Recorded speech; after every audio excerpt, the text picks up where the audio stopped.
هل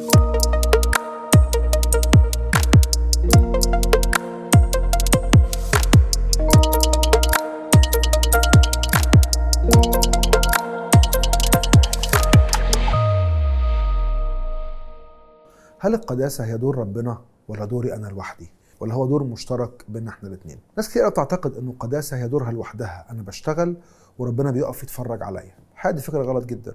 في ناس تفتكر العكس، اللي هو الفكر التواكلي أو الاستسلامي أو الانهزامي، إنه ربنا لو عايز يقدسني يقدسني، مش عايز يقدسني هو حر. في ناس تعتقد إنه دور ربنا أكبر أو دورها هي اللي أكبر وربنا بيساعد شوية معاها.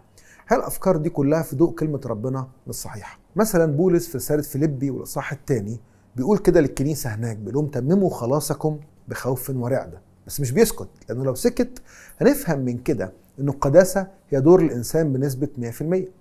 لكن بولس يكمل بعد كده ويقول لأن الله هو العامل فيكم أن تريدوا وأن تعملوا من أجل مسرة. لو أنت كإنسان مؤمن ليك دور حقيقي جدا وقوي جدا ومهم جدا إنك تعيش مقدس. وأيضا الله لأنه بيحبك، لأنه هو اللي دعيك، ليه كمان دور في حياتك إنك يخليك تعيش هذه الحياة بشكل كويس وبشكل مناسب وبشكل عملي انت وانتي تقدروا انكم تعيشوا. فمن خلال الآية الجميلة دي وآيات تانية كتيرة، مثلا زي الآية اللي الرب يسوع المسيح قالها في يوحنا 15 لما قال إنه الذي يثبت فيا وأنا فيه هذا يأتي بثمر كثير. إنه في عمل متبادل، في ثبات متبادل بين المسيح وبين المؤمنين. من خلال هذا الثبات يقدر المؤمن إنه هو يأتي بثمر كثير. ويكمل المسيح ويقول لأنكم بدوني لا تقدرون أن تفعلوا شيئا. حقيقة إنه لما بنآمن بالمسيح وبنمشي معاه السكة وبنقرر نحن نتبعه، مش بنكون كيانين منفصلين، لكن الكتاب المقدس بيعلن إنه أي مؤمن حقيقي بيكون ثابت في المسيح، والمسيح بيكون هو أيضا بالتالي ثابت في المؤمن من الناحية التانية. فتلاقي التعبير ده بيتكرر كتير في الكتاب المقدس، إنه المسيح فينا ونحن أيضا في المسيح. التقديس هو عمل متواصل بين الله والإنسان، الغرض منه إن احنا نتحرر من قيودنا وخطايانا تدريجيا وننمو في معرفة الله والاتحاد به إلى أن نصبح على صورة المسيح في حياتنا العملية. التقديس هو 100% دور الله و100% دور الإنسان. الله إله كامل عايز يقوم بدوره في حياتك وفي حياتك بنسبة 100%، لكن كمان بيأمرنا في الكتاب المقدس إن احنا نقوم بدورنا بنسبة 100%. خلي بالك من حاجة، إنه الله لأنه إله كامل يقدر يعمل كل اللي هو عايز يعمله بيرفكت على أكمل وجه، لكن لأنه عارف نقص الإنسان وأنه عارف سوء الطبيعة البشرية، فعارف أنه كمالك أنت بالنسبة له حاجة ضئيلة جدا، لكن رغم كده بيطالبك بيها. ليه؟ لأنه عايز يشوف مدى جديتك ومدى إرادتك القوية أنك عايز تعيش معاه. وين جرودم واحد من اللاهوتيين الرائعين جدا اللي لما جاي يعرف القداسة ودور الله ودور الإنسان قال كده، قال التقديس هو عمل نعمة الله المجانية بكيفية فائقة للطبيعة، وهذه النعمة تزداد تدريجيا في الأتقياء في هذه الحياة ويكمل قبل دخولهم للسماء. يعني وين جرودن بيقول ببساطة أنه الله بيشتغل، بس بيشتغل في حياة مين؟ في حياة الأتقياء، في حياة الناس اللي عايزاه، في حياة الناس اللي واخدة الحياة مع ربنا جد، واخداها أنه هي عايزة تعيش مع ربنا رغم كل معطلات بتحصل في حياتها. تعالوا نبص بصة سريعة كده على دور الله في عملية تقديس المؤمن. بولس يقول كده في تسالونيكي الأولى 5، بيقول وإله السلام نفسه يقدسكم بالتمام، ولتحفظ روحكم ونفسكم وجسدكم كاملة بلا لوم عند مجيء ربنا يسوع المسيح. الله في الكتاب المقدس هو الله الواحد المثلث الأقانيم، الآب والابن والروح القدس، والمؤمنين المخلصين والمغسولين بدم يسوع المسيح. الكتاب بيعلن إن ليهم شركة وعلاقة مع الآب والابن والروح القدس. والجمال إنه جانب من جوانب هذه الشركة إنه الله الواحد المثلث الأقانيم بيشتغل في حياة المؤمنين عشان خاطر يقدسهم أكثر وأكثر. فنشوف مثلا الآب في الكتاب المقدس بيعمل حاجات كتيرة جدا.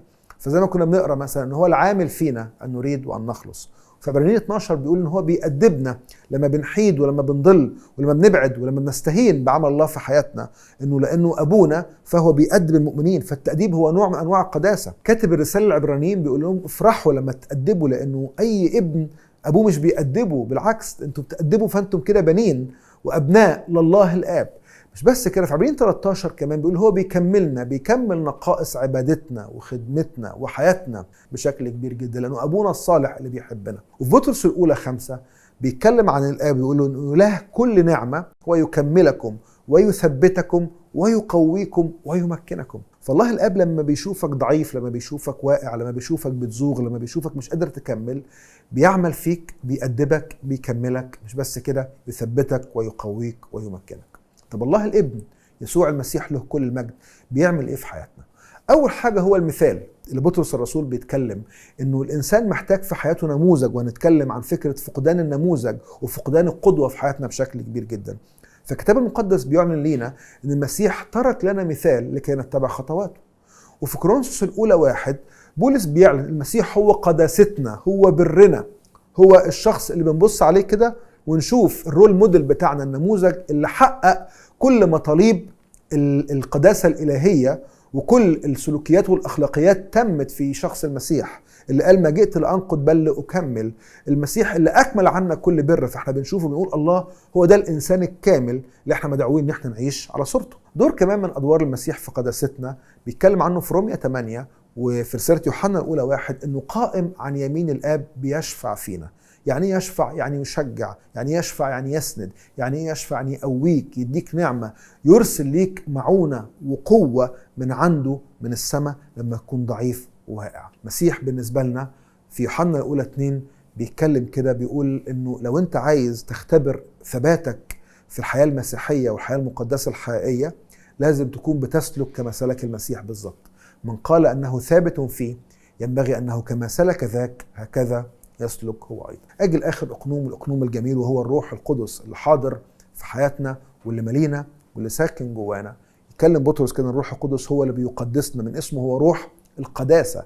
بدون الروح القدس ما نقدرش نختبر القداسة ونعيش القداسة بأي شكل من الأشكال. وفي غلاطيا 5 بولس بيتكلم عن ثمر الروح القدس اللي احنا بنعيشه كمؤمنين، وبيقول انه هذا الثمر اللي بيطرحه هو الروح القدس نفسه، مش الانسان لوحده. فنحن نحتاج لمعونة الروح القدس عشان خاطر نقدر نثمر اخلاقيا باخلاق المسيح. لكن كمان في رومية 8 بولس بيتكلم عن انه اوقات كتير بنحس ان احنا مش قادرين نصلي، مش قادرين نتواصل مع الله، بنحس بضعف في حياتنا. فبيقول ان الروح القدس بيشفع فينا بانات لا ينطق بها.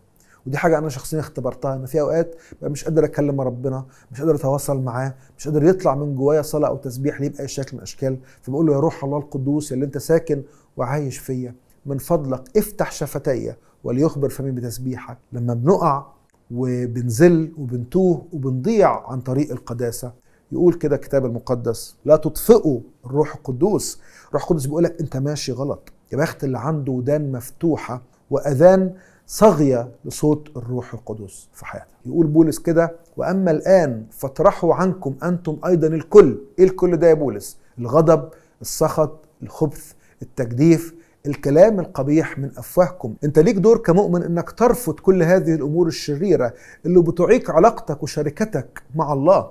وده اللي بنسميه الجهاد السلبي أو الدور السلبي، وبيكمن في الثقة والاعتماد على الله أنه بيقدسنا للتمام.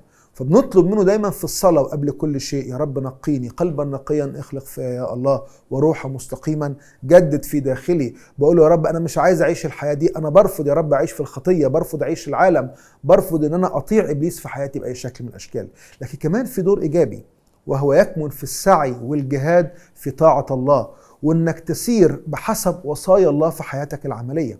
وده بيظهر بشكل صريح مش بس في الكنيسة، مش بس وقت الصلاة والتسبيح والعبادة، لكن بيظهر من خلال جهادك اليومي ضد الخطية. وده اللي كتاب العبرانيين بيقولوا لم تجاهدوا بعد حتى الدم ضد الخطية. بيظهر انك متمسك بحياة القداسة في وسط عالم مليان بالنجاسة.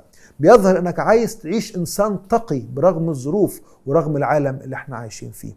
بيظهر ايضا في حرصك انك تنمو في صورة يسوع المسيح في حياتك اليومية. الحقيقة ان الكتاب المقدس بيقدم لنا خطوات عملية تساعدنا ان احنا نمشي في حياة القداسة بشكل كبير جدا. فمثلا في مزمور 1 بيوصينا انه الشخص المؤمن الحقيقي هو اللي بيلهج في كلمة الله باستمرار، بيقراها نهارا وليلا، فيكون كشجرة مغروسة عند مجاري المياه. المسيح بيقول الذي يحبني يحفظ وصاياي أكثر فأكثر. بيقول إنه قدسهم في حقك، كلامك هو حق. فلو عايز تمشي في حياة القداسة فعلا، دور من أدوارك إنك تقرأ كلمة الله، تدرسها، تلهج فيها نهارا وليلا. مش بس كده، الكتاب المقدس بيقول لنا انه الشخص المقدس يكون في تواصل مستمر مع الله القدوس، وده دور الصلاة والعبادة والتسبيح في حياتك كل يوم. ان يبقى في وقت بتخصصه تقضيه مع الله، تتقابل فيه مع ربنا، تتكلم فيه معاه، تسبحه وتعبده. كمان الكتاب المقدس بيقول لنا انه الشخص المقدس الحقيقي ما يقدرش يومه يعدي من غير ما يشهد عن المسيح، من غير ما يتكلم عنه، من غير ما يقول للناس انه ذوقوا وانظروا ما اطيب الرب. وده جزء الشهاده والكرازه واعلان عمل المسيح في حياتك. لكن كمان الكتاب المقدس بيقول انه الشخص القديس الحقيقي هو اللي بيلاحظ نفسه كل يوم وبيضبط نفسه، وبالبلدي كده بيقفش نفسه لو هو زاغ، لو هو عمل حاجه غلط او حاجه وحشه. يقول لنفسه انا مش هكمل في الطريق ده، انا عايز اكون مختلف. صلي من قلبي ليك وليكي ولكل حد بيسمعني انه يدرك دور الله في مشوار قداسته، ويدرك ايضا دوره ويحرص ان هو يعمله باستمرار.